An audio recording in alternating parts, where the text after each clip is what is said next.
Singing by Bharatlal Yadav. बचपन के छियौ याद के पगली, बचपन के छै प्यार, छोड़ के न जइहा ससुराल। Presented by BKG official. बचपन के छियौ याद के पगली, बचपन के छै प्यार, छोड़ के न जइहा ससुराल।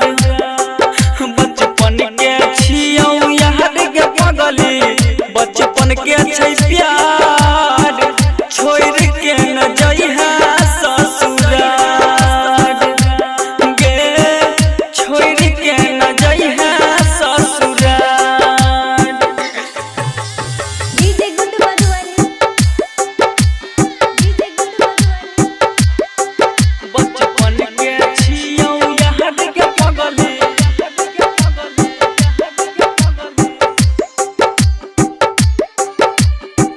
बचपन के छै प्यार, छोड़ के न जइहा ससुराल।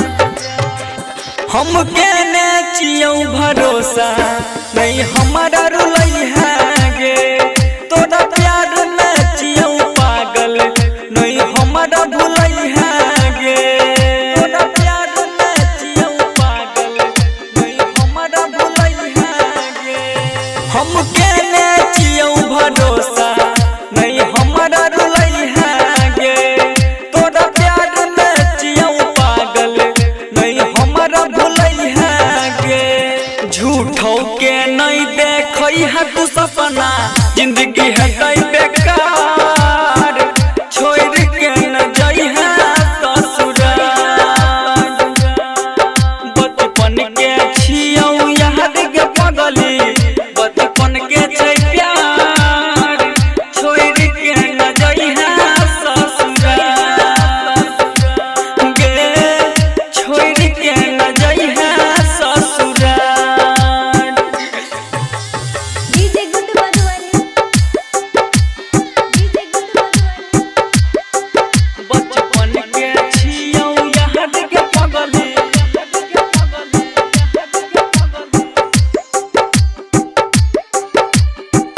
बचपन के छै प्यार, छोड़ के न जइहा ससुराल। कहै छौ बिन दीवाना, कनी बात सुन ले आ। राइटर दिल कोस के तू दही दिल के बात बता। राइटर दिल कोस के तू दही दिल के बात बता।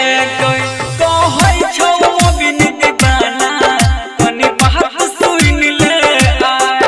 राइटर दिल कोस के तू दही दिल के बात बता। सोचल सपना सबका भरत के है जबै गई बेकार, छोड़ के न जइहा ससुराल। बचपन के छियौ याद के पगली, बचपन के छै प्यार, छोड़ के न जइहा ससुराल। गे छोड़ के न जइहा ससुराल। Presented by BKG official.